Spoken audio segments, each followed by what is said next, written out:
নমস্কাৰ স্বাগতম জনাইছো আপুনি চাই আছে নিউজ ক্যাম্প ষ্টুডিঅ'ত মই গীতাশ্ৰী আৰু প্ৰথম এক ব্ৰেকিং নিউজ ৰাজস্থানৰ হনুমানগড়ত যুঁজাৰু বিমান MiG-21 দুৰ্ঘটনাত পতিত হৈছে দুৰ্ঘটনাগ্ৰস্ত হৈছে এখন MiG-21 যুদ্ধ জাহাজ দুৰ্ঘটনাৰ ফলত দুজন লোকৰ মৃত্যু ঘটিছে যান্ত্ৰিক বিজুতি ঘটি এঘৰত সোমাই গ'ল দুৰ্ঘটনাগ্ৰস্ত যুঁজাৰু বিমানখন আৰু বায়ুসেনা সূত্ৰৰ মতে ঘৰৰ ভিতৰত থকা দুজন লোকৰ মৃত্যু ঘটিছে মুহূৰ্ততে কথমপি প্ৰাণ ৰক্ষা পৰিছে যুঁজাৰু বিমানখনৰ পাইলটজনৰ सूरतगढ़ पर उड़ा मारिছিল বিমানখনে लोगों का सहयोग है पूरा दृश्य मुहूर्त आহি পৰিছে বিমানখন MiG-21 বিমান এখন কি ধৰণে ভূপতিত হৈছে এটা ঘৰত গৈ সোমাইছিল গৈ এটা ঘৰৰ ওপৰতে পৰে কিছু যান্ত্ৰিক বিজুতি ঘটিছিল আৰু তাৰ পিছতে এইখন বিমান MiG-21 বিমানখন ৰাজস্থানৰ হনুমানগড়ত পৰিয়ালটোৰ বাসগৃহটোৰ ওপৰতে পৰিছে পৰিয়ালটোৰ দুগৰাকীকৈ লোকৰ মৃত্যু ঘটিছে আৰু গোটেই প্ৰায় ঘৰটোৰ গোটেই আশে-পাশে থকা অংশখিনি সম্পূৰ্ণৰূপে ধ্বংস হৈ গৈছে এখন যুঁজাৰু বিমান MiG-21 দুৰ্ঘটনাগ্ৰস্ত হৈছে দৃশ্য এই মুহূৰ্তত দুৰ্ঘটনাৰ ফলত দুজন লোকৰ মৃত্যু যান্ত্ৰিক বিজুতি ঘটি ঘৰত সোমাই পৰিল এই দুৰ্ঘটনাগ্ৰস্ত যুঁজাৰু বিমানখন পাইলটৰ অৱশ্যে কথমপি প্ৰাণ ৰক্ষা পৰিছে বায়ুসেনাৰ সূত্ৰৰ মতে ঘৰৰ ভিতৰত থকা দুজন লোকৰ প্ৰাণহানি হৈছে দুজন লোকে মৃত্যু সাপতিছে কথমপি প্ৰাণ ৰক্ষা পৰিছে যুঁজাৰু বিমানখনৰ পাইলট গৰাকীৰ सूरतगढ़ৰ পৰা উৰা মাৰিছিল বিমানখনে हनुमानगढ़ एक घटना वही हेलीकॉप्टर क्रैश हो गया आर्मी का सीगा बलोलनगर गांव दे विच डिग्या लोगों का सहयोग है पूरा दृश्य चाওক এতিয়া উদ্ধাৰ অভিযান চলিছে পূৰ্ণ গতিত উদ্ধাৰ অভিযান আৰু তাত ধোঁৱা নিৰ্গত হৈ আছে ইয়াত এটা ঘৰ আছিল আৰু এই ঘৰটোৰ ওপৰতে এই যুদ্ধ বিমানখন আহি ভূপতিত হৈছে হনুমানগড়ত এই ঘটনা ৰাজস্থানৰ হনুমানগড়ত যুঁজাৰু বিমান MiG-21 দুৰ্ঘটনাগ্ৰস্ত হৈছে ফলত দুৰ্ঘটনাত দুজন লোকৰ মৃত্যু ঘটিছে এই মৃত্যু ঘটা লোক দুজনে ঘৰটোৰ বাসিন্দা এই ঘৰটোত আছিল আৰু এই ঘৰটোৰ ওপৰতে হঠাৎ আহি ভূপতিত হৈছে এই যুদ্ধ জাহাজখন এই যুদ্ধ বিমানখন দুৰ্ঘটনাৰ ফলত দুজন লোকৰ মৃত্যু ঘটিছে পুনৰবাৰ দেখুৱাইছো এই তিনিওটা দৃশ্য এফালে তাত বায়ুসেনাৰ লোক ততাতৈয়াকৈ উপস্থিত হৈছে তেওঁলোকে কি কাৰণতে দুৰ্ঘটনা সংঘটিত হ'ল সেই সন্দৰ্ভত তেওঁলোকে ইতিমধ্যে তদন্ত আগবাঢ়িছে তদন্ত আগুৱাই লৈ গৈছে পাইলট যিগৰাকীক উদ্ধাৰ কৰা হৈছে আৰু আহত লোকক এই ধৰণে উদ্ধাৰ কৰা হৈছে উদ্ধাৰ অভিযানৰ দৃশ্য পোনপটীয়া সম্প্ৰচাৰ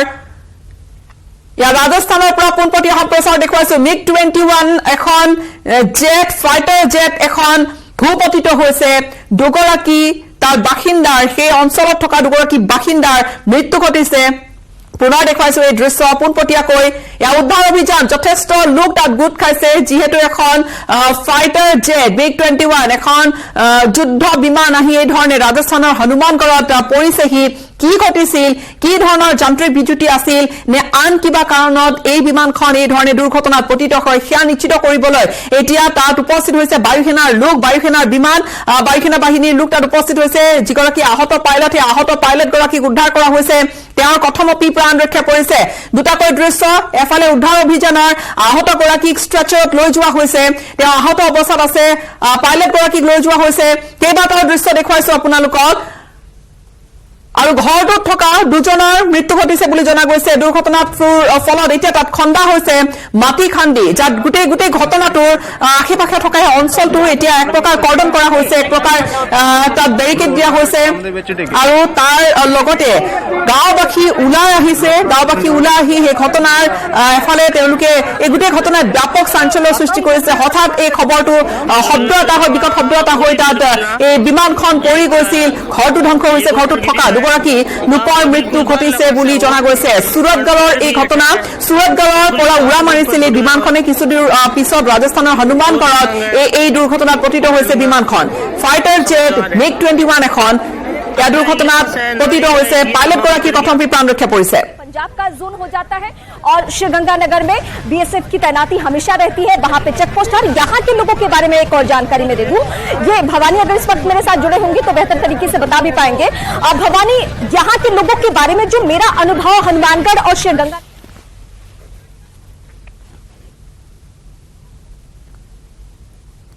कि हमने लखवीर जी जो कि थानाधिकारी थे उनसे जब बातचीत की तो उनका कहना था कि पायलट की ही जानकारी मिल रही है जो कि सेफ है खबर कभी बीच में ये भी आ रही कि को पायलट भी मौजूद थे इसको लेकर आपके पास क्या जानकारी है जी बिल्कुल अभी तक जैसे पुलिस ने बताया या जो ग्रामीण जो भी जानकारी सामने आ रही उसमें यही है कि पायलट एक ही है, को पायलट नहीं है। और जहां तक मेरी जानकारी शायद MiG-21 में पायलट ही होता है, शायद को पायलट नहीं होता। मगर फिलहाल जो पुलिस बता रही है, जो ग्रामीण बता रहे हैं, उसमें एक पायलट की जानकारी है कि सिर्फ एक पायलट था जो मौके पर एग्जिट हुआ। और उसके बाद में पायलट जो है, पास में नाली क्षेत्र है, नाली का मतलब जो घग्गर नदी का बहाव क्षेत्र है, बताया जा रहा है पायलट पैराशूट के जरिए वहां उतरा है और जो विमान जो था, जेट जो था, वो आगे जाकर मकान पर गिर गया। इसलिए पायलट पूरी तरह सुरक्षित है, वो घग्गर बहाव क्षेत्र में उतर चुका था और विमान जो है वो आगे जाकर मकान पर गिर गया, जिससे 2 ग्रामीणों की मौत हुई। तो फिलहाल यह कि पायलट की बात सामने आई तो सुरक्षित है पूरी तरह से और घग्गर बहाव क्षेत्र के सुरक्षित। जी लगभग कितनी जी बिल्कुल, यह पहले की बात है और तुरंत घटना के करीब 5 या 10 मिनट बाद ही यह जो है सबसे पहले खबर न्यूज 18 पर ही चली थी। जो भी दर्शकों को पहले सबसे पहले जो जानकारी दी गई न्यूज 18 के द्वारा ही दी गई थी, क्योंकि घटना के 5 या 6 मिनट बाद यह खबर प्रसारित हो चुकी थी।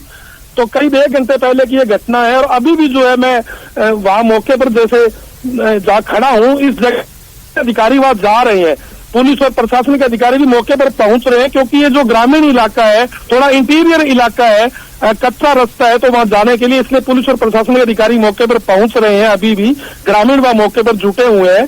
और पूरी तरह से जो भी लॉ एंड ऑर्डर की स्थिति तो खैर कंट्रोल में है, मगर जो बड़ी बात है कि जो एक ग्रामीण झुलसा हुआ है, गंभीर हालात है उसकी, और 2 की मौत हुई है, पायलट सुरक्षित है और वायुसेना के जो अधिकारी है वो अभी मौके पर पहुंच रहे हैं। उसके बाद में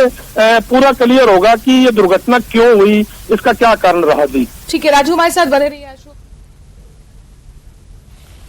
ঘটনাস্থলীৰ পৰা পোনপটীয়াকৈ আমাৰ সাংবাদিকে জনাই আছিলে ফোন যোগে যে কি হৈছিল, প্ৰায় এঘণ্টামান পূৰ্বে ঘটনা ঘটিছিল। এঘণ্টামান পূৰ্বে অৰ্থাৎ প্ৰায় 10 মান বজাৰ আশে পাশে দুৰ্ঘটনা ঘটিছিল। হঠাৎ এটা ডাঙৰ শব্দ হৈ এই ঘৰটোৰ ওপৰতে পৰিছিল সেই যুদ্ধ বিমানখন, ফাইটাৰ জেটখন MiG-21 ছিংগল চিটাৰ। তাত এগৰাকী পাইলট থাকে। ইয়াত কো পাইলটৰ প্ৰসংগ সম্পৰ্কে অধিক জানিব পৰা এতিয়া হোৱা নাই যদিও আমাৰ সাংবাদিকে জনাইছে, যিহেতু তাত এগৰাকী পাইলটে আছিল আৰু পাইলটগৰাকী দুৰ্ঘটনা হোৱাৰ পূৰ্বে ইজেক্ট কৰিছে আৰু সেই পাইলটগৰাকীয়ে পেৰাচুটৰ সহায়েৰে কাষতে থকা এখন নদী এখনত তাত অৱতৰণ কৰে পেৰাচুটৰ জৰিয়তে। কিন্তু এই বিমানখন আহি যি ঠাইত পৰিছেহি তাত 3গৰাকী, আচলতে 2গৰাকীৰ ভিতৰতে মৃত্যু ঘটিছে আৰু এগৰাকীৰ অৱস্থা অতি গুৰুতৰ বুলি জনা গৈছে। তেওঁক ততাতৈয়াকৈ লৈ যোৱা হৈছে চিকিৎসালয়ত আৰু পাইলটগৰাকী, বিমান চালকগৰাকীৰ এতিয়া অৱস্থা তেওঁ সুস্থিৰ বুলি জনা গৈছে। ঘৰটোৰ ভিতৰত থকা 2জন লোকৰ মৃত্যু ঘটিছে। প্ৰায় 10 মান বজাৰ আশে পাশে এই ঘটনা ঘটিছিল। এয়া ৰাজস্থানৰ হনুমানগড় এক্সক্লুচিভ দৃশ্য, এয়া হনুমানগড় অঞ্চল, এয়া ৰাজস্থানৰ হনুমানগড়। আৰু MiG-21 বিমানৰ চৰ্টি চলে। MiG-21 বিমানৰ অৱশ্যে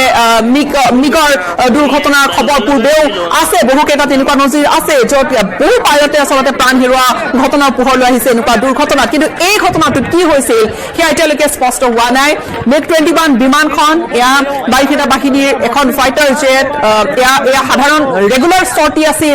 নে কি আছিল সেয়া এতিয়ালৈকে পোহৰলৈ অহা নাই, অধিক আচলতে জানিব পৰা হোৱা নাই। দুৰ্ঘটনা সংঘটিত হোৱাৰ প্ৰায় এঘণ্টামান সময় বাগৰিছে ইতিমধ্যে। 10 মান বজাত দুৰ্ঘটনা সংঘটিত হৈছিল। ঘৰৰ ভিতৰত থকা, আমি পুনৰ কৈছো যে যিহেতু দুৰ্ঘটনা ঘটিছে, ঘৰৰ ভিতৰত থকা 2গৰাকীৰ মৃত্যু ঘটিছে। এগৰাকীৰ অৱস্থা যথেষ্ট সংকটজনক। लोलनगर का अब थोड़ी देर पहला एक हेलीकॉप्टर गिरी हुआ है, गांव का बिल्कुल बाहर लपास है वो, पर फिर भी अठे আৰু এক্সক্লুচিভ দৃশ্য, এয়া উদ্ধাৰ অভিযানৰ দৃশ্য। এয়া সম্ভৱতঃ এয়া পাইলটগৰাকীক উদ্ধাৰ কৰা হৈছে। পাইলটগৰাকী যিগৰাকী অৱতৰণ কৰিছে, কি ঘটিছিল সেয়া তদন্ত চলিব, অনুসন্ধান চলিব। এয়া কি ধৰণৰ বিজুতি আছিল। প্ৰায় বিশ্বৰ 6খনমান দেশত MiG-21 বিমান এতিয়াও চলি আছে। প্ৰথমতে প্ৰাণ ৰক্ষা পৰিছে এই ঘটনাটোৰ পাইলটগৰাকী, কিন্তু কি কাৰণত আচলতে এই দুৰ্ঘটনা সংঘটিত হৈছিল সেয়া পোহৰলৈ অহা নাই এতিয়ালৈকে। যান্ত্ৰিক বিজুতি আছিল নে আন কিবা কাৰণ আছিল সেয়া এতিয়ালৈকে পোহৰলৈ অহা নাই। वही हेलीकॉप्टर क्रैश हो गया। की जान गंवाते रहेंगे तो ये बहुत बड़ा नुकसान है, न केवल कैजुअलिटीज का नुकसान है बल्कि हमारी टेक्नोलॉजी को भी ये चैलेंज करती हुई चीजें दिखाई देती हैं। बिल्कुल अशोक हमारे साथ बने और ये सवाल मैं राजू के पास लेकर आऊंगी। राजू देखिए, सवाल यही बना हुआ है कि राजस्थान आखिरकार MiG-21 के लिए कबरगाह क्यों बना हुआ है? 21 की घटना एक हेलीकॉप्टर गिरियो है, गांव का बिल्कुल बाहर लपास है वो, पर फिर भी अठे बिल्कुल मकान के ऊपर पड़ियो है और 2 जना मरण का। ये जो फाइटर प्लेन था, जेट था, वो क्रैश हो गया। राजू, आपकी बिल्कुल बात सही है कि पिछले करीब 3-4 साल से लगातार तो ये घटनाएं सामने आ रही हैं इस तरह की, MiG-21 हो या अन्य जो भी फाइटर जेट के बारे में, जैसे कि उड़न ताबूत तक बोला जा रहा है। तो कहीं ना कहीं जो है लगातार ये दुर्घटनाएं हो रही हैं और इसके बावजूद ये विमान उड़ रहे हैं, तो यह तो फिर वायुसेना की जांच का विषय है कि ये दुर्घटनाएं क्यों हो रही है। और हो सकता है कि विमान में कोई ऐसी कमी हो, कोई एक ऐसी कमी हो जिसके कारण से ये लगातार दुर्घटनाएं हो रही हो, और वो कमी जो है वायुसेना को या तो दूर करनी चाहिए या ऐसे विमानों को वायुसेना को अपने बेड़े से बाहर करना चाहिए। जो भी कारण रहा है वो तो खैर वायुसेना के अधिकारी ज्यादा बता सकते हैं, मगर यह बात बिल्कुल सही है कि लगातार दुर्घटनाएं हो रही हैं। और ये तो आज तो अच्छी बात है कि पायलट सुरक्षित बाहर एग्जिट हो गए, मगर कई बार ऐसा होता है कि पायलट जो है वो भी शहीद हो जाते हैं। तो कहीं ना कहीं चाहे विमान का नुकसान है, और विमान से बड़ा नुकसान तो ये होता है कि हमारे जो फौजी शहीद हो जाते हैं। तो कहीं ना कहीं ये वायुसेना के लिए जांच का विषय, हमारे लिए तो पायलट को भी शहादत कई बार देनी पड़ी है, दुर्घटना हो गई है, 2 ग्रामीणों की मौत हुई है। अपने आप में कई सवाल यहाँ पर खड़े होते हैं। राजू, आप बता रहे थे कि वायुसेना के अधिकारी भी कुछ देर में पहुंचेंगे, क्या अपडेट, क्या वो पहुंच चुके हैं? और पुलिस को लेकर क्या, चूंकि पुलिस के अधिकारी से जो हमारी बात हुई थी वो कहते हैं कि हम घटनास्थल पर ही मौजूद हैं।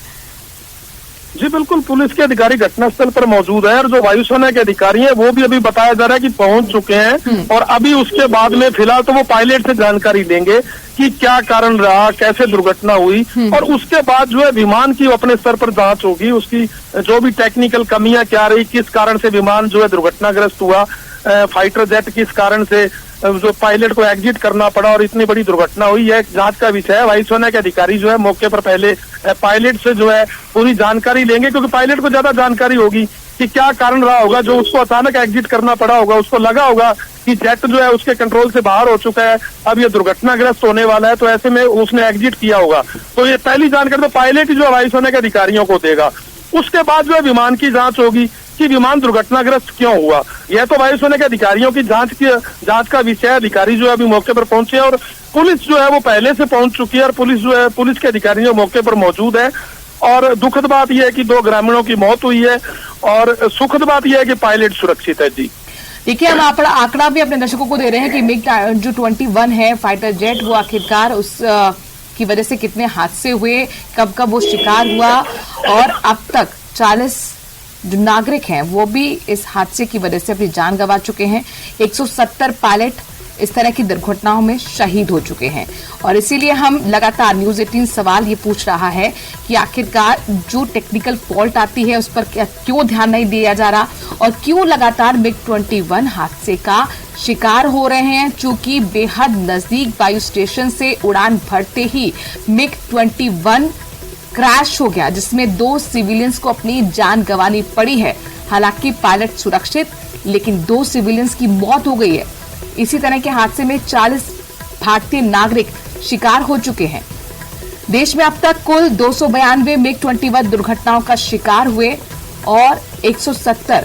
पायलट शहीद हो चुके हैं इस तरह की दुर्घटनाओं में। और आज भी देखिए, पायलट तो सुरक्षित रहे, लेकिन 2 सिविलियंस को अपनी जान गंवानी पड़ी। सूरतगढ़ बेहदी पास ये जो वायु स्टेशन है, और यहीं से उड़ान भरी थी इस फाइटर जेट ने। আমি দৃশ্য দেখুৱাইছো আপোনালোকক উদ্ধাৰ অভিযানৰ, আৰু এই MiG-21 যি ক্ৰাছ হৈছে, যি MiG-21 বিমানখনৰ দুৰ্ঘটনা সংঘটিত হৈছে। দুৰ্ঘটনা অৱশ্যে দুৰ্ঘটনা অৰ্থাৎ ভূপতিত হোৱাৰ পূৰ্বে পাইলটগৰাকী ইজেক্ট কৰিছিলে। পাইলটগৰাকী পেৰাচুটৰ সহায়েৰে কাষৰ এখন নৈত পেৰাচুটেৰে অৱতৰণ কৰিছে। কিন্তু MiG-21 যি মই পূৰ্বে কৈছিলো যে 6খন দেশত, প্ৰায় 60খন দেশত আচলতে ক্ষমা কৰিব, 60খন দেশত প্ৰায় এই MiG-21 বিমান ব্যৱহাৰ কৰা হৈছে। প্ৰায় বিগত 6 দশক ধৰি এই MiG-21 বিভিন্ন দেশে ব্যৱহাৰ কৰি আহিছে। MiG-21 aircraft, MiG-21 fighter jet. কিন্তু এয়াৰ ফ'ৰ্চৰ ভাৰতীয় বায়ু সেনাৰ যদি হিষ্ট্ৰী চোৱা যায় তাত কিন্তু আটাইতকৈ বেছি যি ক্ৰেছৰ ঘটনা এয়া কিন্তু MiG-21 এয়াৰক্ৰাফ্টৰ ক্ষেত্ৰতে হৈছে আৰু বিগত সময়ছোৱাখিনি যিমানবোৰ দুৰ্ঘটনা সংঘটিত হৈছে প্ৰায় 170 গৰাকীকৈ পাইলটৰ মৃত্যু ঘটিছে 170 গৰাকীকৈ পাইলটে প্ৰাণ হেৰুৱাবলগীয়া হৈছে শ্বহীদ হৈছে এই MiG-21ৰ ক্ৰেছৰ ফলত MiG-21 বিমানৰ দুৰ্ঘটনাত পতিত হোৱাৰ ফলত এই ঘটনাটোত হনুমানগড়ৰ ডাবলিৰ সমীপতে এই গাঁওখনত এই ভূপতিত হৈছে বিমানখন পথাৰ এলেকা বৃহৎ পথাৰ আছে আৰু এই পথাৰ এলেকা তাত আপুনি দেখিছে দৃশ্যৰ পৰা অনুমান কৰিব পৰা যায় চকুৰে নেদেখালৈকে সেয়া দীঘলীয়া পথাৰ এলেকা অৰ্থাৎ গ্ৰামীণ অঞ্চল এটা গাঁও এখনৰ পৰিৱেশ তাত এটা ঘৰত গৈ পৰিছে আৰু ঘৰটোৰ দৃশ্য আমি দেখুৱাইছো এতিয়াও ধোঁৱা নিৰ্গত হৈ আছে আৰু প্ৰায় 10 মান বজাত এই দুৰ্ঘটনা সংঘটিত হৈছে ডিফেন্স মিনিষ্ট্ৰীৰ প্ৰতিৰক্ষা মন্ত্ৰণালয়ৰ ফালৰ পৰা যিখিনি তথ্য আছে যে বিগত প্ৰায় 2010 চনৰ পৰা প্ৰায় 20খন এয়াৰক্ৰাফ্ট ক্ৰেছ হৈছে আৰু 2003 চনৰ পৰা 13 চনলৈকে এই 10 বছৰৰ যিখিনি সময়ছোৱাত ইয়াত প্ৰায় 38খন বিমান ক্ৰেছ হৈছে কেতিয়াবা এই ধৰণৰ ঘটনাৰ পিছত উড়ন্ত কফিন আখ্যা পাইছে MiG-21 সময় দুৰ্ঘটনা সংঘটিত হৈছে কিন্তু ক'ত সংশোধন কৰিবলগীয়া হৈছে বা ক'ত সংশোধন কৰিবলগীয়া আছে সেয়া এটা নিশ্চয় এটা যথেষ্ট এটা পৰ্যালোচনাৰ বিষয় এটা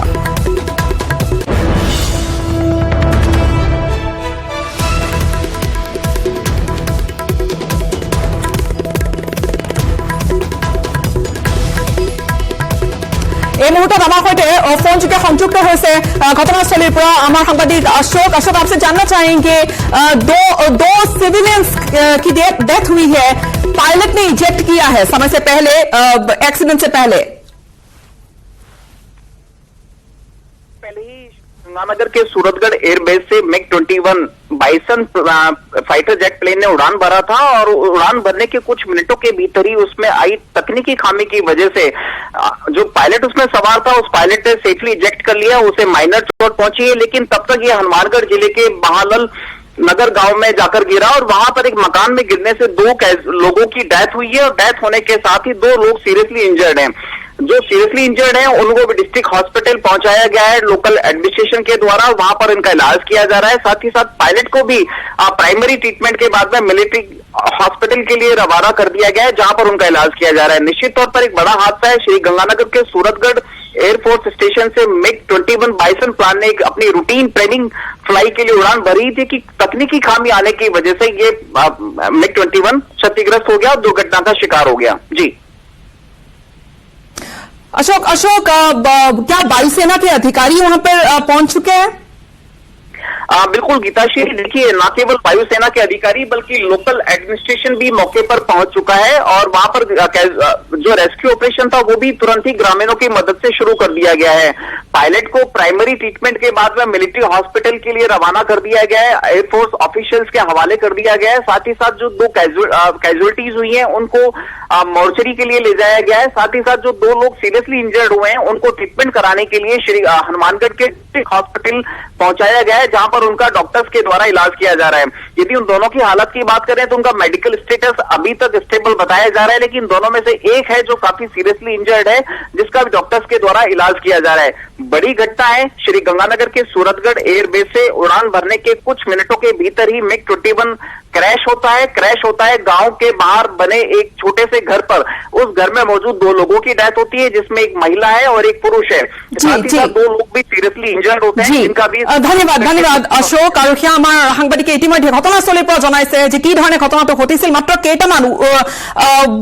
উৰামৰাৰ বিমানখনে মাত্ৰ কেইটামান মুহূৰ্তৰ পিছতে এই বিমান দুৰ্ঘটনাটো সংঘটিত হৈছে ফায়াৰ এণ্ড ইমাৰ্জেঞ্চি সাৰ্ভিস তাত টোটাল পোষ্ট আছিল 557 তাত 550 have been selected তাৰপিছত গ্ৰেজুৱেট লেভেল পোষ্ট আছিল platoon commander home guard and civil defence assistant jailer and prison department sub inspector and APRO sub inspector and commando battalion sub inspector UB in Assam police sub inspector UB আগৰ যেটো backlog post আছিল হেতু আৰু Forester grade 1 তাত 380 টা post আছিল হেতু ভিতৰত 335 টা ক্যান্ডিডেট सक्सेसफुल পোৱা গৈছে আৰু তেওঁলোকক আজি সিলেক্ট কৰা হৈছে तार बाहिरे जो higher secondary HSLC level post आছিলে एटू भितर constable under commandant general home guard and director general civil defence तारपिছত forest guard Assam forest protection force of constable तारपिছত फरेस्ट डिपार्टमेंटर ड्राइवर्स और फरेस्ट डिपार्टमेंटर ड्राइवर कॉन्स्टेबल तारपिছত हविलदार आছিলে आको home guard and civil defence excise constable आছিলে एक्साइज डिपार्टमेंटर जेल वार्डर्स आছিলে प्रिजन डिपार्टमेंटर डायरेक्टर जनरल सिविल डिफेंस और टेलर पोस्ट आছিলে तारपिছত डायरेक्टर जनरल सिविल डिफेंस और ड्रेसर पोस्ट और फिजियोथेरापिस्ट ऑफ आसाम पुलिस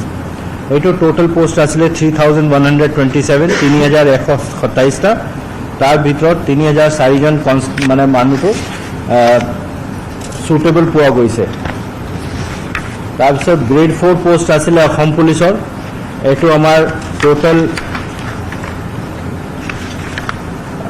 20টা ক্যাটেগৰিত আছিলে এই 20টা ক্যাটেগৰিৰ ভিতৰত আমাৰ টোটাল পোষ্ট আছিলে 1666 1666টা তাৰ ভিতৰত 1532টা আমি সুটেবল পাইছো সো এজ অফ নাও হেইটো স্ট্যাটাস বাকি এওঁলোকক যেনেকৈ মই কৈছো ৰিজাল্ট তেওঁলোকৰ ৱেবছাইটত আমাৰ যেটো ৱেবছাইট আছে এইটো দিয়া হ'ব আৰু তেওঁলোকে তাত চাব পাৰে যে তেওঁলোকে সিলেক্ট হৈছে নে নাই আৰু তেওঁলোকৰ ৱেবছাইটৰ পৰা ডাউনলোড কৰা সুবিধাটো আমি খুব সোনকালে কৰি দিম আপয়েন্টমেন্ট লেটাৰটো আনুষ্ঠানিকভাৱে কেইটামান আপয়েন্টমেন্ট লেটাৰ 11 তাৰিখত সেন্ট্ৰাল ফাংশনত দিয়া হ'ব ধন্যবাদ এটা ইয়াৰ পিছত আমি কৰি দিম 12টা বজাত আমি এনি ভাবিছিলো যে এইটো প্ৰেছ কনফাৰেন্স 11:30 পৌনে 12টাত শেষ হ'ব 12টাৰ পৰা সেইটো কৰা হ'ব আৰু তাৰ পিছত তেওঁলোকে এইটো চেক কৰিব পাৰে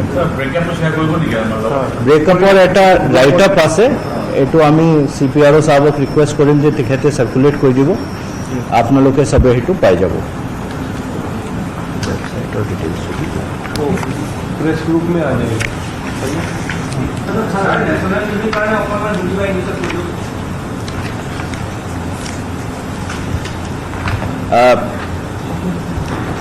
इंग्लिशत कोई नहीं our so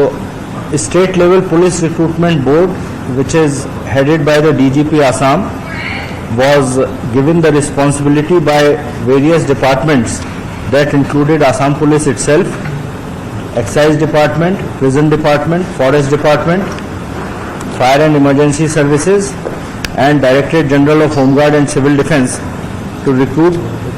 persons for 5,730 posts of various categories, of which SLPRB has found 5,421 persons suitable for appointment. These are basically divided in 4 major categories. One is constable level recruitment of APRO and Fire and Emergency Service. Second is graduate level posts of Directorate General Civil Defence, Prison Department, APRO, Assam Police. Then higher secondary and HSLC level posts of Directorate General of Civil Defence and Home Guards, Forest Department, Excise Department and Prisons Department. In addition, there were grade 4 posts under 20 categories of Assam Police, Forest, Prisons, Fire and Emergency Service, for which these people have been selected. The result would be available today on website, which can be accessed by the candidates, where it would be known whether they have been selected or not selected. Appointment letters would be available for download in a few days. As has already been decided by the government of Assam, these people would be joining from 1st of June. Place of posting, place of joining, etc. would be available in their appointment letters, which would be available for download in a couple of days. Appointment letters ceremonially for some of these people would also be distributed in the central function, which is scheduled for May 11th at Khanapara Veterinary Ground.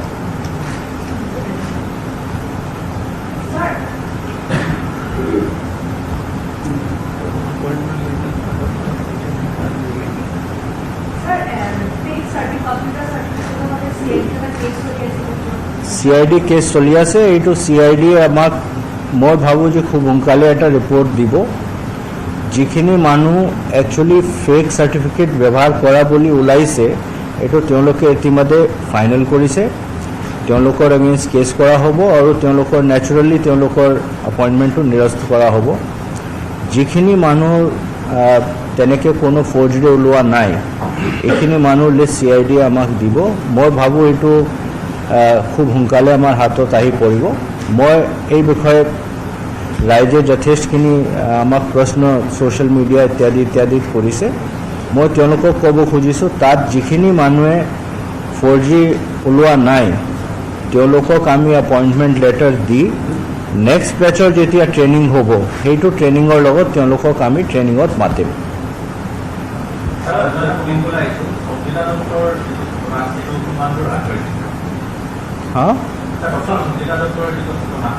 আজি মই সেইটো এপইণ্টমেণ্টৰ বিষয়ে আপোনালোকক মাতিছিলোঁ। সংগীতা দত্তৰ যিটো cash হৈছিলে এইটো বিষয়ে CP যোৱাকালি প্ৰেছ কনফাৰেঞ্চ কৰি কৈছে আমাৰ হাতত এতিয়া সদ্যহতে 2টা মেডিকেল ৰিপৰ্ট আহি পৰিছে। 2টা মেডিকেল ৰিপৰ্টত penetrative sexual assault is established for both the children। So' সেইটোৰ ওপৰত এটা কেছ আগতে আছিলে। সেইটো কেছত যোৱাকালি প্ৰেয়াৰ দিবলৈ কোৱা হৈছিলে য'ত পক্সো এক্ট এইটো as per section 6 of POCSO act penetrative sexual এছল্টৰ ছেকশ্যনছ আছে। তাৰপিছত aiding and abetment of penetrative sexual assault সেইটো আছে। এইটো এড কৰিবলৈ কোৱা হৈছিলে প্ৰথম কেছত। ছেকেণ্ড যিটো ৰিপৰ্ট যোৱাকালি ৰাতিয়ে আহিছে এইটোৰ ওপৰতো আজি ছেপাৰেট এটা কেছ ৰেজিষ্টাৰ কৰা হ'ব। কেছ ৰেজিষ্টাৰ কৰাৰ পিছত আৰু আমি এতিয়া যিটো মেডিকেল এক্সামিনেশ্যন কৰা হৈছিলে এইটো এটা মাল্টি স্পেচিয়েলিষ্ট টিম আছিলে য'ত ফৰেনচিক স্পেচিয়েলিষ্ট আছিলে, পিডিয়াট্ৰিক্স আছিলে, চাৰ্জন আছিলে, তেনেকৈ এটা কম্বাইণ্ড টিম কৰা হৈছিলে। তেওঁলোকে এটা পইণ্ট বাই পইণ্ট দীঘলীয়া ৰিপৰ্ট বনাই আমাক দিছে। চ' সেইটোৰ ওপৰত যিমানখিনি একশ্যন ল'ব লাগে সেইটো আমি ল'ম। এইটো আপোনালোকক চিটি পুলিচে ক'ব ডিটেইলছ কেনেকৈ কি আছে, কিন্তু ইনভেষ্টিগেশ্যন চলি আছে।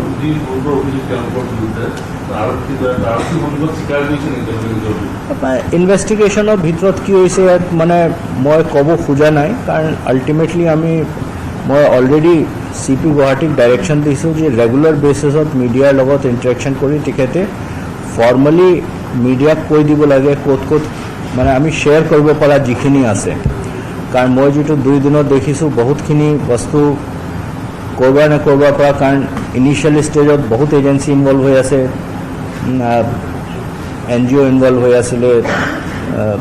বেলেগ এজেঞ্চি ইনভলভ হৈ আছিলে। চ' কিছুমান বস্তু মানে বাহিৰত আহিছে। মই সেইকাৰণে কৈছোঁ যে ৰাইজকো কৈছোঁ, মিডিয়াকো কৈছোঁ,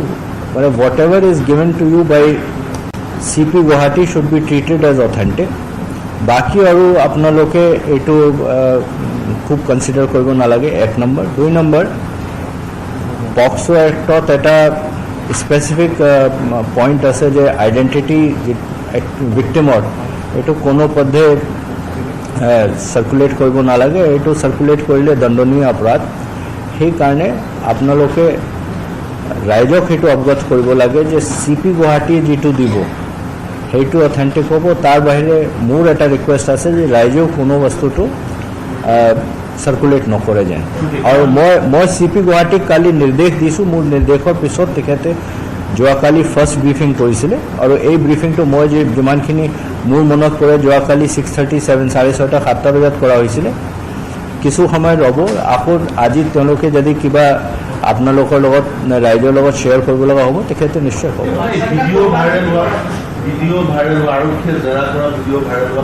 মই সেইকাৰণে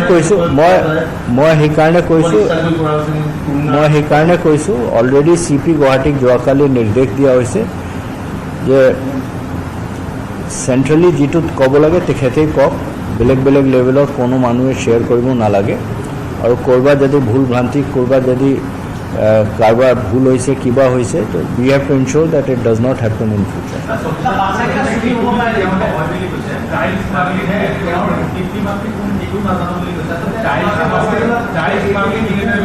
মানে আপোনালোকৰ প্ৰত্যেক প্ৰশ্নৰ উত্তৰ মোৰ হাতত আছে কিন্তু propriety says that these answers should be given by CP Guwahati. That is why মই এইটো দিব খোজা নাই কাৰণ গুৱাহাটী কমিশ্যনাৰেটৰ সেইকাৰণে যোৱাকালি মই CP Guwahati কৈছিলোঁ তেখেতে মিডিয়াক এড্ৰেছ কৰক কিন্তু মই আপোনালোকক এটা কথা ক'ব খুজিছোঁ যে এই কেছটো যিটো কেছ খুব সেন্সেশনাল সেইকাৰণে সেইটো at highest level of government সেইটো মনিটৰ হৈ আছে আৰু আমাৰ ফালৰ পৰা নিৰ্দেশ CP Guwahati সেইটোৱে আছে যে investigation should be foolproof. Nobody, whosoever he or she is, should be allowed to go scot-free if they are actually involved in this crime. Or forensic evidence or circumstantial evidence, corroborative evidence loe within stipulated time. Charge sheet submit কৰিব লাগে আৰু এতিয়া যেটুকু আপোনালোকে দেখিছে মই যেটা আপোনাক কৈছোঁ যে দুটা কেছ ৰেজিষ্টাৰ হৈছে so naturally since victims are there are two victims now so এই দুটা কেছৰ সেম মানে প্ৰসেস ফলো কৰি চাৰ্জ শিট কৰা হবে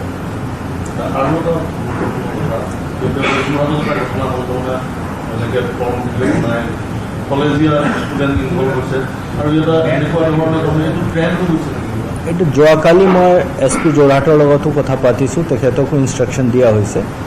কাৰণ তাত দুটা পাৰ্ট আছে এটা পাৰ্ট আছে সুসাইডৰ এটা পাৰ্ট আছে ফোন ভিডিওৰ তো দুটা পাৰ্ট বেলেগ বেলেগকে ইনভেষ্টিগেট কৰিব লাগে ইনভেষ্টিগেট কৰি দুটা নম্বৰ 1 আমি হেতু চাব লাগিব যে দুটা কৰবাত কানেক্টেড আছে নেকি আৰু যদি কানেক্টেড হয় তেতিয়া লাৰ্জাৰ কিবা কনস্পিৰেসি আছে নেকি তেনেকুৱা এটা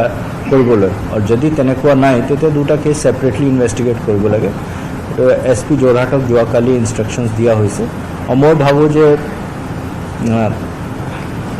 তেওঁলোকে খুব সোনকালে এইটো they will reach some conclusion on this.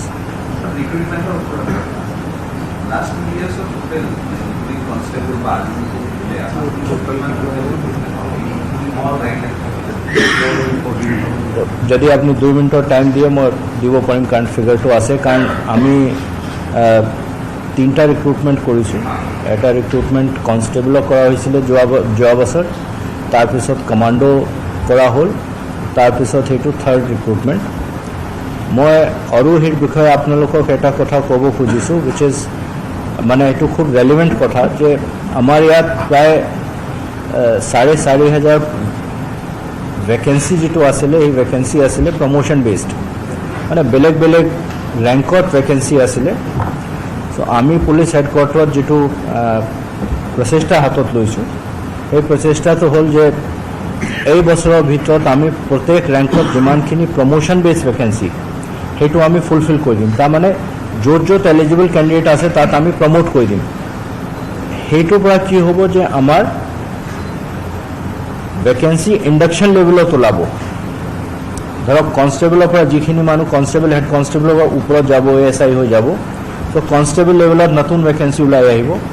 ঠিক তেনেকৈ সাব ইন্সপেক্টৰৰ পৰা যেটো ওপৰত উঠিব ইন্সপেক্টৰৰ পৰা ডিএসপি পৰা এডিশনাল এসপি সো সাব ইন্সপেক্টৰত ওলাব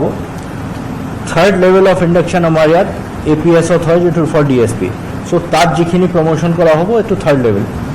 সো এইখিনি যেতিয়া ওলাই আহিব তেতিয়া আমি সেইখিনি গভৰ্ণমেণ্টক অৱগত কৰিম যে এনেকুৱা প্ৰমোশ্যনৰ পিছত ইন্ডাকশন লেভেলত এইখিনি ভেকেঞ্চি ওলাইছে সো সেইটো আমি নেক্সট লটত এইটোত আমি নতুন ৰিক্ৰুটমেণ্ট কৰিব পাৰিম এতিয়া মোৰ হাতত যেটো তথ্য আছে সেইটো মতে 2021 মেৰ পৰা আমি প্ৰায় 20,000 মান ৰিক্ৰুটমেণ্ট কৰিছোঁ টোটাল আমি কৈছোঁ 19,977টা 19,977 this includes police and all other departments which are who had given their requisitions to SLPRB আৰু এটা কথা মই ক'ব খুজিছোঁ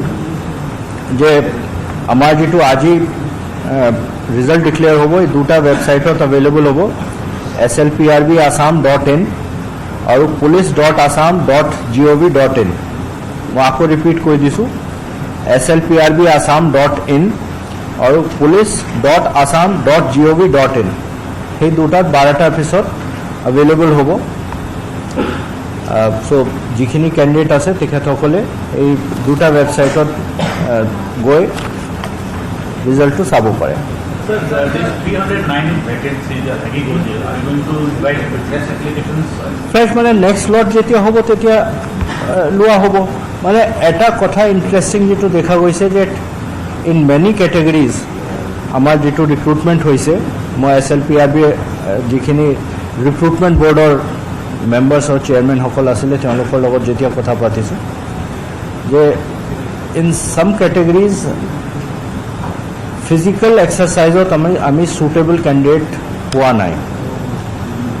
তো বিশেষভাৱে কমাণ্ডো বেটেলিয়নত আমি যিটো আমাৰ ষ্টেণ্ডাৰ্ডছ আৰ স্লাইটলি হায়াৰ চ' তাত সাব ইন্সপেক্টৰ প্ৰায় 40টামান ভেকেঞ্চি ৰৈ গ'ল চ' মই আমাৰ মিডিয়াৰ জৰিয়তে আমাৰ যিখিনি কেণ্ডিডেট আছে নে যিখিনি প্ৰস্পেক্টিভ কেণ্ডিডেট তেওঁলোকক সেইটো ৰিকুৱেষ্ট কৰিম যে আমাৰ যিটো ফিজিকেল ষ্টেণ্ডাৰ্ড সেইটো আমি চেঞ্জ কৰিব বিচৰা নাই বিশেষভাৱে arm branch APBN and commando তেওঁলোকে তেনেকৈ প্ৰেক্টিছ কৰা আৰম্ভ কৰক যিখিনি আছে এইটো দেখিছে নেক্সট আকৌ হ'বই তো দেশত মই যে আপোনাক ক'লোঁ 4,000 কিবা এটা এবাউট 4,500 প্ৰমোশ্যন বেছড ভেকেঞ্চি আছে তাৰপিছত এই 300 মান চ' এইটো মিলাই প্ৰায় 5,000 মান হ'ব বাট প্ৰাইমেৰিলি দে R promotion based vacancies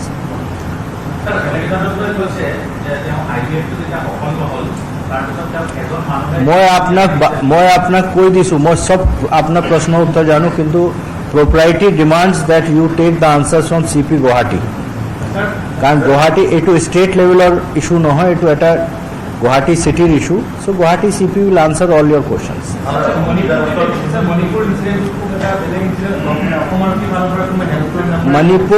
Manipur incident माननीय मुख्यमंत्री महोदय जिदिना घटना হৈছিল সেইদিনা প্ৰায় আমাক কৈছিলে যে আমি যিমানখিনি পাৰে আমাৰ যিখিনি মানুহ তাত আছে মই সবক ষ্ট্ৰেণ্ডেড বুলি কোৱা নাই কাৰণ প্ৰায়খিনিয়ে তাত কাম কৰি আছে তেওঁলোকে আহিব বিচৰা নাই সো তেওঁলোকৰ খবৰ ল'বলৈ আমাক কৈছিলে আৰু আমি সেইটোৰ ওপৰত ভিত্তি কৰি এটা 4জনীয়া টিম মণিপুৰলৈ আজি 3 দিন আগত পঠাই দিছিলোঁ এই টিমৰ হেড কৰি আছে IG training and arm police Shri Akhilesh Singh লগত এজন SP ৰেংকৰ অফিচাৰ আৰু দুজন আনৰেংকৰ অফিচাৰ আছে টোটাল 4জনীয়া টিম আমাৰ যোৱা 3 দিন ধৰি মণিপুৰত কেম্প কৰি আছে তেওঁলোকে তাত যিখিনি মানুহ আছে তেওঁলোকৰ লগত কোঅৰ্ডিনেট কৰি আছে কোঅৰ্ডিনেট কৰি কিছুমান মানুহ আগতে নিজাববীয়াকৈ টিকেট কৰাইছিলে তেওঁলোকক সুবিধা কৰি দিয়া হৈছে যেটো য'ত তেওঁলোক আছিলে তাৰ পৰা এয়াৰপৰ্টলৈকে আনা তাৰপিছত যোৱাকালি প্ৰায় 55টা মানুহ আহিলে আজিও এটা ফ্লাইটত প্ৰায় 45জন মানুহ আহি আছে মই কিন্তু এটো ক'ব বিচাৰিছোঁ যে প্ৰায়ভাগ মানুহ তাৰ পৰা আহিব বিচৰা নাই যিখিনি আহিব বিচাৰিছে তেওঁলোকৰ কাৰণে আমি সুবিধা কৰি দিছোঁ আৰু দুটা হেল্পলাইন নম্বৰো দিয়া হৈছে এই হেল্পলাইন নম্বৰ গভৰ্ণমেণ্টৰ ফালৰ পৰা চেণ্ট্ৰেলি দিয়া হৈছে এই ৰেছপন্সিবিলিটিটো আমি ষ্টেট ডিজাস্টাৰ মেনেজমেণ্ট অথৰিটিক দিছোঁ দুটা হেল্পলাইন নম্বৰ হ'ল 1079 এণ্ড 1070 এই দুটা হেল্পলাইন নম্বৰত তেওঁলোকে কণ্টেক্ট কৰিব পাৰে আৰু এনেও আমাৰ যিখিনি মাইগভ আসাম হওক আসাম পুলিচৰ হওক সবৰ সোশ্যাল মিডিয়া আৰু ইমেইল ID ইত্যাদি পাব্লিক ডোমেইনত আছে তেওঁলোকে যদি হেতুটো যদি কণ্টেক্ট কৰে আমি যিমান দৰকাৰ হয় সেইখিনি হেল্প কৰিম যেনেকৈ মই কৈছোঁ আমাৰ 4জনীয়া টিম আছে আৰু IG আমাৰ যেটো অখিলেশ সিং সাহেব আছে তেখেতৰ লগত মই ৰেগুলাৰ টাচত আছোঁ আৰু অলপ আগতে এটা ফ্লাইট তাৰ পৰা আৰু আহিছে যেটো আমাৰ মানুহ আহিছে সো ঠিক তেনেকৈ আমি কোঅৰ্ডিনেট কৰি আছোঁ হা মই যে কৈছোঁ বহুত বেছি মানুহ আহিব বিচৰা নাই আৰু যিখিনি আহিব বিচাৰিছে যিখিনি আমাক কণ্টেক্ট কৰিছে তেওঁলোকৰ অহাটো আমি সুবিধা কৰি দিছোঁ ষ্টেট গভৰ্ণমেণ্টৰ ফালৰ পৰা ডিজাষ্টাৰ মেনেজমেণ্ট অথৰিটি যিটো আছে এই কৰি আছে কোঅৰ্ডিনেট কৰি আছে চিফ ছেক্ৰেটাৰী ডাঙৰীয়া নিজে সেইটো তদাৰক কৰি আছে তেখেতে ইন দ্য মিন টাইম 3টামান মিটিং কৰিছোঁ য'ত অসম আৰক্ষীৰ ফালৰ পৰাও আমি মিটিং এটেণ্ড কৰিছোঁ আৰু আমাৰ ফালৰ পৰা আৰক্ষীৰ ফালৰ পৰা এজন IG লেড ষ্ট্ৰং নহয় মাইথন ষ্ট্ৰং মাইথন ষ্টিল নিৰ্মাণৰ মানদণ্ড খাদ্য সামগ্ৰীৰ লগতে পাব মিঠা পানো পান একচুৱেলি চবেই ভাল পায় মই নিজেও ভাল পাওঁ তো কেতিয়াবা অনলাইনতো মানুহে খাব বিচাৰিব পাৰে সেইকাৰণে মই ভাবিলোঁ চবৰে সুবিধাৰ কাৰণে কেতিয়াবা এটো খাব মন যায় কেতিয়াবা দোকান আহিবও প্ৰব্লেম হৈ যায় সেইটো কাৰণে ভাবিলোঁ ঘৰত মিঠা পানটো কৰিব পাৰি অনলাইনত হিমাশ্ৰী দেৱীয়ে ঘৰৰ পৰাই আৰম্ভ কৰিছে অনলাইন ব্যৱসায় মুম্বাইৰ পৰা আহি গুৱাহাটীত মিঠা ঘৰৰ জৰিয়তে গ্ৰাহকৰ ভাল সঁহাৰি লাভ কৰিছে উদ্যমী মহিলাগৰাকীয়ে শেহতীয়াকৈ বহাগ বিহুৰ সময়ত প্ৰস্তুত কৰি উলিয়াইছে মা হালধিৰ চাবোন ৰাসায়নিক দ্ৰব্যমুক্ত এই চাবোনে ব্যাপক সঁহাৰি লাভ কৰিছে মহানগৰবাসীৰ বিহুৰ সময়ত মাহ হালধি আমি ঘঁহিবই লাগে অসমীয়া মানুহ যিহেতু মাহ হালধি ঘঁহিবই লাগিব চব ব্যস্ত মানুহ ভাবিলোঁ চাবোন এটা বনাই দিওঁ এনেকৈ তো চবৰে সুবিধা হ'ব সেইটো কাৰণে বনাই দিলোঁ মাহ হালধি ঘৰতে কেনেকৈ কিমান সময় লাগে কিমান একো ইয়াত কেমিকেল নাই মাহ হালধি তেল আম এইখিনি বস্তু পিচি পিনে মই এনেকৈ বনাই দিলোঁ আৰু আনহাতে ঘৰতে বেচন লাৰু নান কাটাৰ নিমকি পিঠা গাজৰ হালোৱা ফ্ৰুইট চালাড আদি প্ৰস্তুত কৰি অনলাইন যোগে ব্যৱসায় কৰি স্বাৱলম্বী হৈছে হিমাশ্ৰী দেৱী আৰু এইকেইটা পাতত দিয়া পিঠা টেকেলি পিঠা আৰু চাউথ ইণ্ডিয়ান কিছুমান ডিছো আছে পোহা উপমা আমাৰ দৈ চিৰা এনেকৈ বহুতকেইটা আছে ছুইগি জমেটোত মিঠা ঘৰ মাৰিলে বহুতকেইটা পাই যাব ছুইগি জমেটো পুৱা 9 বজাৰ পৰা নিশা 2 বজা পৰ্যন্ত গ্ৰাহকৰ সেৱাৰ বাবে খোলা থাকে এই মিঠা ঘৰ ৰাতিপুৱা 9টা বজাৰ পৰা ৰাতি 2টা বজালৈ ছুইগি জমেটো দৌৰাতে আছে তাত কি পায় অকল এয়া নে ধৰক লাঞ্চ ডিনাৰ এনেকুৱা চব পাব থালি আছে সেনেকুৱা ভাত দাল ভাজি সেনেকুৱা থালিও আছে গোটেইখিনি আছে মৌচুমী শৰ্মা বৰুৱাৰ report news 18 Assam north east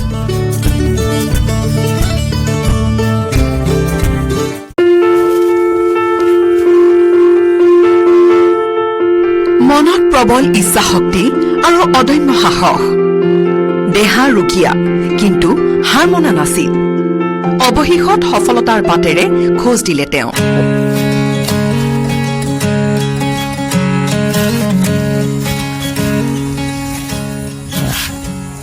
জামুগুৰিহাটৰ চামধৰা গাঁৱৰ এজন আদৰ্শ কৃষক শৰৎ বৰুৱা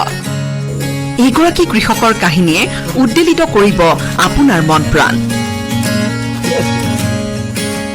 ভাতৃক যকৃত দান কৰি দুৰ্বল হৈ পৰিছিল তেওঁ কিন্তু থমকি নৰল আৰম্ভ কৰিলে নেদাৰলেণ্ডছৰ কোলাজিকাৰ খেতি লাহে লাহে শৰৎ বৰুৱাৰ খেতি ঠন ধৰি উঠিল কেতিয়াও নেদেখা কোলাজিকাই লাভ কৰিলে বিপুল সমাদৰ বজাৰলৈ প্ৰথমবাৰলৈ ওলাই গ'ল কোলাজিকা এই কোলাজিকা সাধাৰণ জিকাতকৈ অধিক সোৱাদযুক্ত আৰু কোমল ৰপ্তানি কৰিছে চুবুৰীয়া অৰুণাচল প্ৰদেশলৈও এইটো মোৰ 3 বিঘা অকণমান বেছি আছে হয় কিমান উৎপাদন হ'ল এতিয়ালৈকে আপোনাৰ মই 50 কুইণ্টেলৰ অধিক ইতিমধ্যে দিয়া হৈছে স্থানীয় বজাৰৰ লগতে আপোনাৰ অৰুণাচললৈও মই পঠাইছোঁ হয়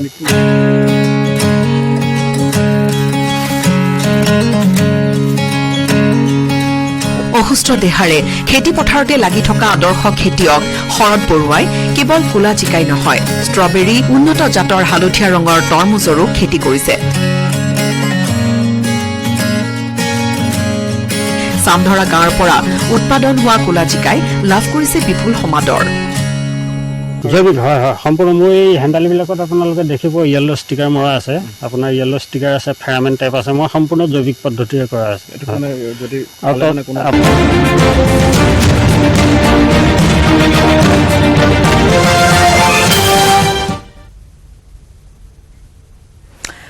চহৰৰ তেলিয়া গাঁৱত আজি এক পথ দুৰ্ঘটনা সংঘটিত হয়। ডাম্পাৰৰ খুন্দাত থিতাতে মৃত্যু সাবটিলে বাইক আৰোহী এগৰাকীয়ে। মৃত বাইক আৰোহীগৰাকীৰ নাম আব্দুল খালেক বেলতলিৰ এখন বিদ্যালয়ৰ প্ৰধান শিক্ষক। দুৰ্ঘটনাৰ পিছতে ঘটনাস্থলীত উত্তপ্ত পৰিস্থিতি। উত্তেজিত ৰাইজে ক্ষতি সাধন কৰিছে ডাম্পাৰখনৰ আৰু ঘাইপথত বন্ধ হৈ পৰে যান বাহনৰ চলাচল।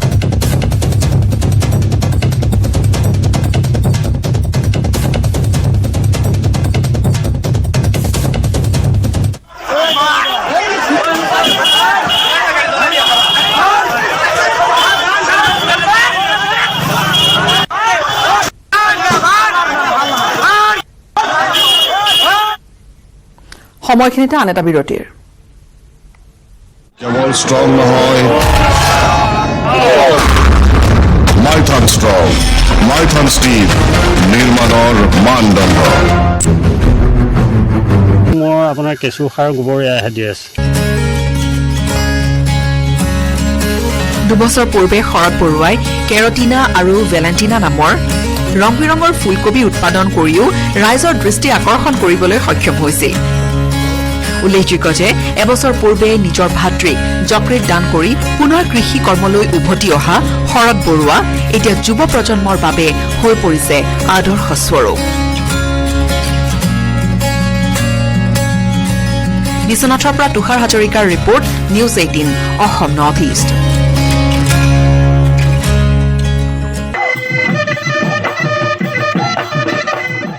ৰহন চৰিব ঐতিহাসিক ৰংঘৰৰ। সপোন পূৰণ হল অখিল গগৈৰ। 150 কোটি ব্যয়েৰে ৰংঘৰে পাব নতুন ৰূপ। তলাতল ঘৰক লৈও চৰকাৰে ল'ব প্ৰকল্প। সপোন পূৰণ হল শিৱসাগৰৰ বিধায়ক অখিল গগৈ। ৰংঘৰক নতুন ৰূপ দিয়াৰ সপোন আছিল বুলি কৈ ৰংঘৰৰ প্ৰকল্পক লৈ মুখ্যমন্ত্ৰীয়ে দেখুওৱা সদিচ্ছাক ভূয়সী প্ৰশংসা বিধায়ক অখিল গগৈ। এই প্ৰজেক্টটোৰ কাৰণে ধন্যবাদ দিছো। বাকী যুদ্ধ অব্যাহত থাকিব, আগতে যুদ্ধ অব্যাহত থাকিব। এই প্ৰজেক্টটো আমাৰ সমষ্টিত কৰাৰ কাৰণে, ইমানখিনি পইচা দিয়াৰ কাৰণে, তাকো মোক মাইনাছ কৰিবৰ কাৰণে পইচা দিয়াৰ কাৰণে মই তেখেতক ধন্যবাদ জনাইছো। 10 মিনিট মুকলি হ'ব ৰংঘৰ প্ৰকল্পৰ নিবিদা। ৰংঘৰতকৈ যাতে প্ৰকল্পত নিৰ্মাণ হ'বলগীয়া আন ভৱন ওখ নহয়, তাৰ বাবে মুখ্যমন্ত্ৰীক পৰামৰ্শ আগবঢ়াইছে অখিল গগৈয়ে। ৰংঘৰত থাকিব অসমৰ সমাজ জীৱনৰ প্ৰতিফলন ঘটোৱা সকলো সমল। চুকাফা, প্ৰমত্ত সিংহকে ধৰি আহোম ৰজাসকলৰ থাকিব প্ৰতিমূৰ্তি। ৰংঘৰত থাকিব ফুড কোৰ্ট। ফুড কোৰ্টত থাকিব জনজাতীয় খাদ্য সম্ভাৰ। আমৰলি টোপ, গাহৰি মাংস আদিও থাকিব ফুড কোৰ্টত। তাৰপিছত আটাইতকৈ ইম্পৰ্টেণ্ট যিটো আৰ্টিজান ভিলেজ যিটো বনাব খোজা হৈছে, তাৰ ডিজাইনটো এতিয়া অসমৰ বিভিন্ন জনগোষ্ঠীৰ ঘৰৰ ডিজাইন কৰিব খোজা হৈছে। মানে গোটেই অসমৰ গোটেই সমাজ জীৱনটো আমি খুব সুন্দৰভাৱে, যিটো আমি অৰ্কিড পাৰ্কত দেখুৱাইছোঁ, তাতকৈ আৰু বেছি পইচা খৰচ কৰি গভমেণ্টৰ ফাণ্ড ব্যৱহাৰ কৰি আমি এটা সৰ্বাংগ সুন্দৰ এটা আৰ্টিজান ভিলেজ তাত তৈয়াৰ কৰিব খুজিছোঁ, যাতে পৃথিৱীৰ যিকোনো এজন টুৰিষ্টে আহি শিৱসাগৰত অসমীয়া জাতিটোক ভালকৈ বুজি পায়। থাকিব নোৱাৰিব সাজ, ৰহি আদিৰ পানীয়। কিয় থাকিব নালাগে জনজাতীয় পানীয়, তাৰো কাৰণ ক'লে অখিল গগৈয়ে। গেলা মদাহীৰ কাৰণে নাৰাখে জনজাতীয় পানীয়। ফুড কোৰ্টখন মই কৈছোঁ আধুনিক খাদ্যও থাকিব তাতে দেই। এনেকুৱা নহয় যে ম'ম' নাথাকিব, এনেকুৱা নহয় যে তাত চাওমিন নাথাকিব, এনেকুৱা নহয় যে তাত কোকা কোলা নাথাকিব, চব থাকিব। কিন্তু সাজটো খালি বাৰণ কৰা হৈছে ৰহিটো, নহ'লে আমাৰ গেলা মদাহীকেইটাই গৈ বহি থাকিবগৈ, আমাৰ লোকেলকেইটাই গৈ এইটোৰ বাহিৰে বাকী চববিলাক আমৰলিটো থাকিব পাৰে। এনেকুৱা ধৰণে আমি ট্ৰেডিশ্যনেল খাদ্যৰ ব্যৱস্থা কৰিব খুজিছোঁ। ৰংঘৰ প্ৰজেক্টৰ দৰে তলাতল ঘৰৰ বাবেও প্ৰজেক্ট লোৱাৰ বাবে অখিল গগৈয়ে আহ্বান জনোৱা পদক্ষেপতো মুখ্যমন্ত্ৰীৰ সঁহাৰি। মুখ্যমন্ত্ৰীয়ে ক্ৰেডিট ল'ব বুলি শংকিত অখিল গগৈ। একে সময়তে ক্ৰেডিট নিদিলে জেং কৰি দিয়াৰ কথাও ক'লে অখিল গগৈয়ে। 2026ত অখিল গগৈক পৰাজিত কৰিবলৈ 32 কোটি ৰাইজক বিলাব মুখ্যমন্ত্ৰীয়ে। এই আশংকাও হাঁহি হাঁহি ক'লে শিৱসাগৰৰ বিধায়ক অখিল গগৈয়ে। ভাল নহয়, মোক ধ্বংস কৰিবৰ কাৰণে প্ৰজেক্ট দি আছে। মুখ্যমন্ত্ৰীয়ে মোক এদিন কৈয়ে দিলে যে তোক 26 চনত এনেকৈ কৈছে, মোক হাঁহি হাঁহি কৈ আছে, তোক 26 চনত যেনে তেনে সৰুৰাম তই যেনেকুৱা দিগদাৰ কৰিছ নহয়, এনেকৈ কৈছে। ঘৰে ঘৰে কৈছে 35-35 কোটি টকা যিমান খৰচ হয় ঘৰে ঘৰে পইচা দিম এনেকৈ কৈছে। কিন্তু সৰুৱামে এই সৰুৱাবৰ কাৰণে চাগে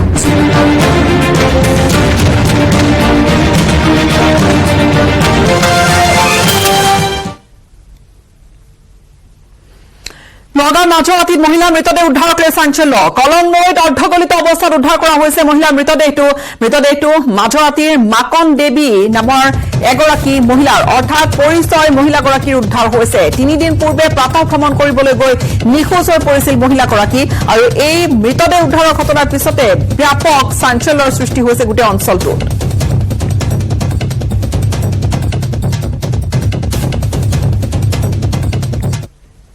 সময় আন এটা বিৰতিৰ কেৱল ষ্ট্ৰং নহয় মাইথান ষ্ট্ৰং মাইথান ষ্টিল নিৰ্মাণৰ মানদণ্ড একে সময়তে শিৱসাগৰত এটা এয়াৰপৰ্টৰ বাবেও কেন্দ্ৰক জনোৱা আহ্বানৰ সঁহাৰি লাভ কৰা বুলিও সদৰি কৰিছে অখিল গগৈয়ে ৰংঘৰ নতুন ৰঙেৰে উদ্ভাসিত হ'ব স্বকীয়তাত আঘাত নকৰাকৈ ৰংঘৰৰ ৰহণ চৰিব এয়া নিশ্চয়কৈ অসমবাসীয়েও আদৰি লৈছে ৰাজু বৰুৱাৰ report news 18 Assam north east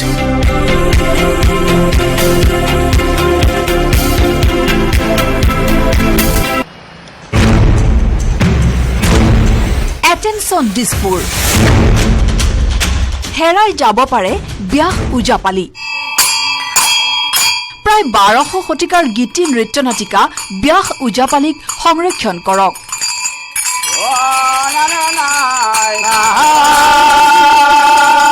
Byaspara Darrang জিলাৰ এখন অতি পুৰণি গাঁও এই গাঁওখনতে হয়তো প্ৰত্যেকখন ঘৰতে একোজনকৈ ওজাই জন্ম লৈছিল কিন্তু কালক্ৰমত এই ওজা থকা এই গাঁওখনত এতিয়া লাহে লাহে কমি আহিছে ওজাৰ সংখ্যা ব্যাস ওজাপালি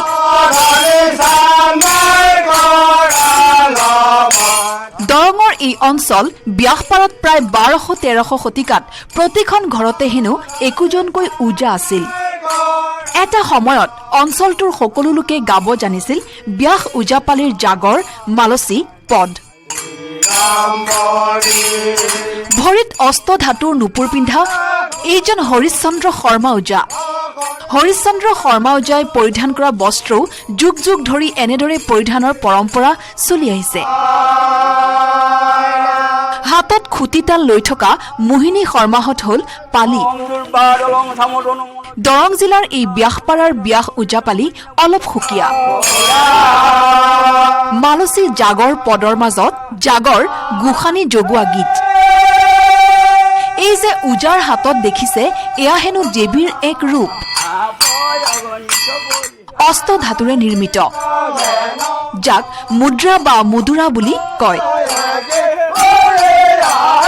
প্ৰায় 1200 শতিকাত এই মুদ্ৰা গাঁওবাসীয়ে পোৱা বুলি বিশ্বাস এই সকল লোকৰ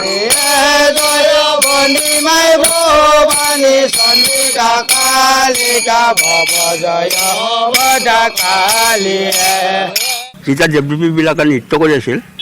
ওজা উঠি আছিলে তেতিয়া তেওঁৰ হাতত মুদ্ৰা থান নাছিল দেৱতাবিলাকে ক'লে যে আপোনাৰ হাতত মুদ্ৰা নাই গতিকে এই নৃত্যটোতো শোভা হোৱা নাই আনন্দত নাচি বাগি থাকোঁতে ঘাম পৰিল মাটিত সেই ঘামটো উৎপত্তি সোণ ৰূপ ধাৰণ হ'ল সেই সোণ ৰূপটো লৈ বিশ্বকৰ্মাই সেই মুদ্ৰাধাৰণ কৰাইছিলে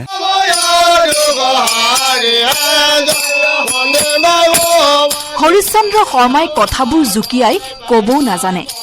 বহু কথা পাহৰিছেও ওজা হৰিশ্চন্দ্ৰ শৰ্মাই লাহে লাহে অঞ্চলটোৰ জ্যেষ্ঠ ওজা নোহোৱা হৈছে হৰিশ্চন্দ্ৰ শৰ্মা জীয়াই থকালৈকে ঠিকেই আছে কিন্তু তাৰ পিছত মালসী জাগৰ পদসমূহ সংৰক্ষণ কিদৰে কৰিব তাৰো কোনো উত্তৰ এই সকল লোকৰ ওচৰত নাই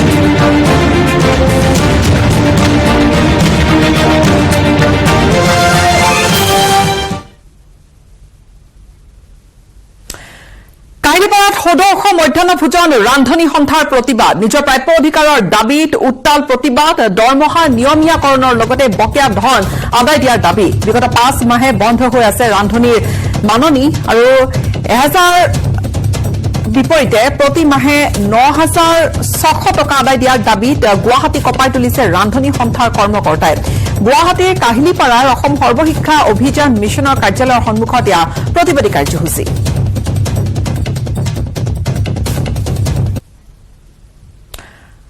ইয়াৰ সৈতে সময় হ'ল এতিয়া বাতৰিৰ পৰা বিদায় লোৱাৰ নমস্কাৰ